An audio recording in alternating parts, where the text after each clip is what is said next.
ಚಿಂತನೆ ಪ್ರಾರ್ಥನೆ. ಚಿಂತನ ದಾನ.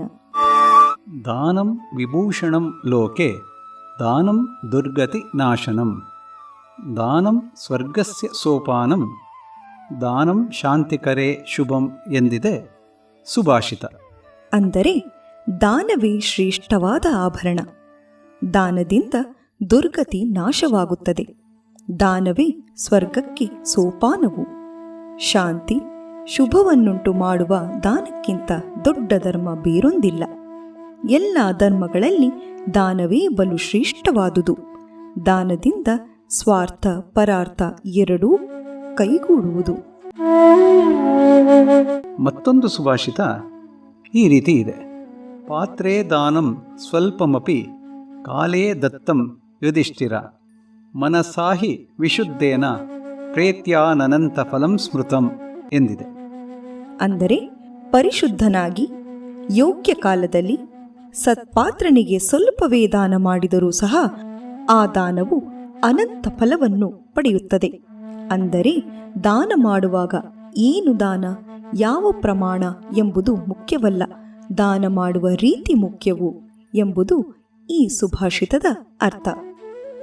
ಧರ್ಮ ಆರ್ಜಿತಂ ವಿತ್ತಂ ದಶಾಂಶಂ ತು ದಾತವ್ಯಂ ತದ್ದಾನಂ ದಶಗುಣಂ ಲಭೇತ್ ಎಂದಿದೆ ಒಂದು ಹಿರಿಯರ ವಾಣಿ. ಧರ್ಮ ಮಾರ್ಗದಲ್ಲಿ ಗಳಿಸಿದ ಹಣದಲ್ಲಿ 10% ಸತ್ಪಾತ್ರರಿಗೆ ದಾನ ಮಾಡಬೇಕು. ಇದರಿಂದ 10 ಪಟ್ಟು ಪ್ರತಿಫಲ ದಾನಿಗೆ ದೊರಕುತ್ತದೆ ಎಂದು. ದಾನಕ್ಕೆ ಸಮನಾದ ಸಂಪತ್ತು ಬೇರೊಂದಿಲ್ಲ. ಋಣ ವಿಮೋಚನಂ ದಾನಂ ಎಂದಿದ್ದಾರೆ ವಿನೋಬಾ ಭಾವೆಯವರು.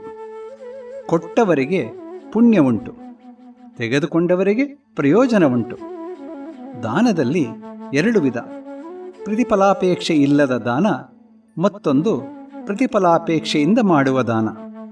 ದಾನ ಎಂದೊಡನೆ ನಮ್ಮ ಕಣ್ಣ ಮುಂದೆ ಬರುವ ಮಹನೀಯರು ಬಲಿಚಕ್ರವರ್ತಿ, ಕರ್ಣ, ದದೀಚಿ, ಪುರುರಾಜ, ಶಿಬಿಚಕ್ರವರ್ತಿ, ಬಾಹುಬಲಿ, ಪುರಂದರದಾಸರು, ಗೌತಮ ಬುದ್ಧ ಇತ್ಯಾದಿ. ಬೇರೆಯವರು ನಮ್ಮನ್ನು ಪ್ರಶಂಸಿಸಬೇಕೆಂದು ದಾನವನ್ನು ಎಂದಿಗೂ ಮಾಡಬಾರದು ಎಂಬ ಅಂಶವನ್ನು ನಾವು ಗಮನದಲ್ಲಿಟ್ಟುಕೊಂಡು ದಾನವನ್ನು ಮಾಡಬೇಕು. ಒಂದು ಸುಭಾಷಿತ ಹೀಗಿದೆ: ಕೃಪಣೇನ ಸಮೋದಾತ ನ ಭೂತೋ ನ ಭವಿಷ್ಯತಿ ಅಸ್ಪೃಶನ್ನೇವ ವಿತ್ತಾನಿ ಯೋನೇಭ್ಯ ಸಂಪ್ರಯಚ್ಛತಿ. ಅಂದರೆ ಜಿಪುಣನಿಗೆ ಸಮನಾದ ದಾನಿಯು ಹಿಂದೆಯೂ ಮುಂದೆಯೂ ಇರಲಾರರು. ಕಾರಣ ಈತನು ಕೈಗಳಿಂದ ಮುಟ್ಟದೆ ತನ್ನ ಸಂಪತ್ತೆಲ್ಲವನ್ನು ಇತರರಿಗೆ ಸಂಪೂರ್ಣವಾಗಿ ಕೊಟ್ಟುಬಿಡುತ್ತಾನೆ. ದಾನ ಮಾಡುವುದು ಕೈಗಳ ಒಳ್ಳೆಯ ಗುಣವಲ್ಲ, ಬದಲಿಗೆ ಅದು ಹೃದಯದ ಗುಣ ಎಂಬುದನ್ನು ಮರೆಯಬಾರದು. ಅಂದರೆ ದಾನವನ್ನು ನಾವು ಕೈಗಳಿಂದಲೇ ಮಾಡಿದರೂ ದಾನ ಮಾಡುವ ಮನಸ್ಸು ನಮಗಿರಬೇಕು. ದಾನ ಮಾಡುವಾಗ ಅಹಮಿಕೆಯಾಗಲಿ ದೊಡ್ಡಸ್ತಿಕೆಯಾಗಲಿ ಇರಬಾರದು. ದಾನ ಮಾಡುವ ಸೌಭಾಗ್ಯ ನಮಗೆ ಭಗವಂತ ನೀಡಿದನಲ್ಲ ಎಂಬ ಅಂಶವನ್ನು ನಾವು ಮನದಲ್ಲಿಟ್ಟುಕೊಂಡು ಭಗವಂತನಿಗೆ ನಮನಗಳನ್ನು ಸಲ್ಲಿಸಬೇಕು. ದಾನವನ್ನು 3 ವಿಧವಾಗಿ ವಿಂಗಡಿಸಬಹುದು: ಸಾತ್ವಿಕ ದಾನ, ರಾಜಸಿಕ ದಾನ ಹಾಗೂ ತಾಮಸಿಕ ದಾನ ಎಂದು.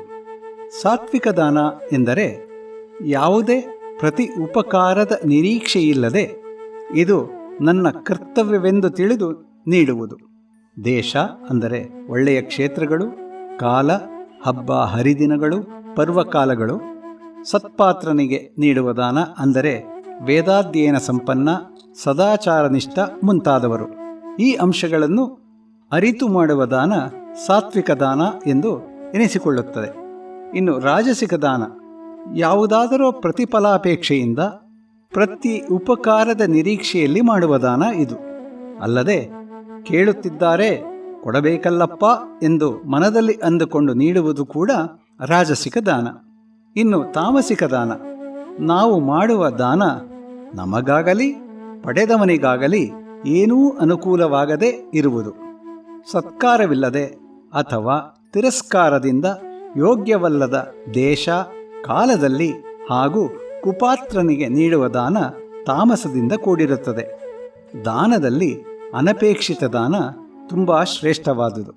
ಅಂದರೆ ಇನ್ನೊಬ್ಬರ ನೋವನ್ನು, ಕಷ್ಟವನ್ನು, ತೊಂದರೆಯನ್ನು ಕಂಡು ನಾವಾಗಿಯೇ ನೀಡುವ ದಾನಕ್ಕೆ ಹೆಚ್ಚು ಮಹತ್ವವಿದೆ.